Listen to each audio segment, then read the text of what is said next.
Qaar ka mid a fanaaniinta Hargeysa gaar ahaan xidigaha geeska ayaa guryahooda loogu daatay waxaana u daatay boolis gaar ahaan ciidanka lagu magacaabo RRU.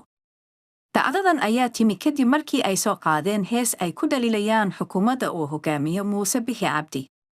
Heestan oo la rumaysan yahay in ay maalgeliyeen mucaaradka oo loolan xoogan ka dhexeeya xukuumadda gaar ahaan xisbiga waddani.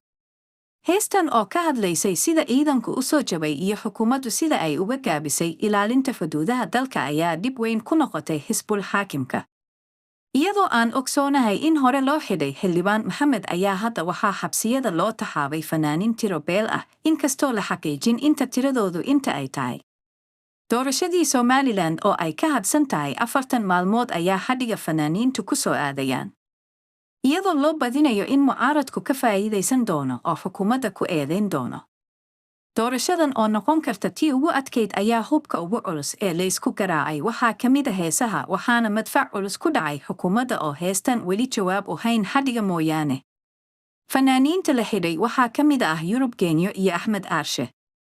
Inkastoo xukuumaddu qadato fanaanin iyo tiktokero haddana waxaad noodaa dhigooda mucaaradka inay u diidan yihiin kambaynka noocaas ah.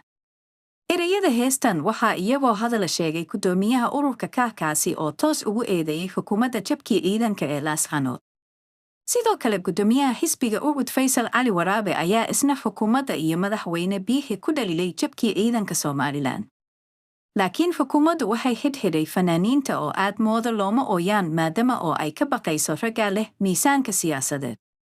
Xildhibaano fanaanin salaadin siyaasiyiin intaba xabisigay liinta ku cabayaan madaxweyne Biixina liintii dadka waa u simay.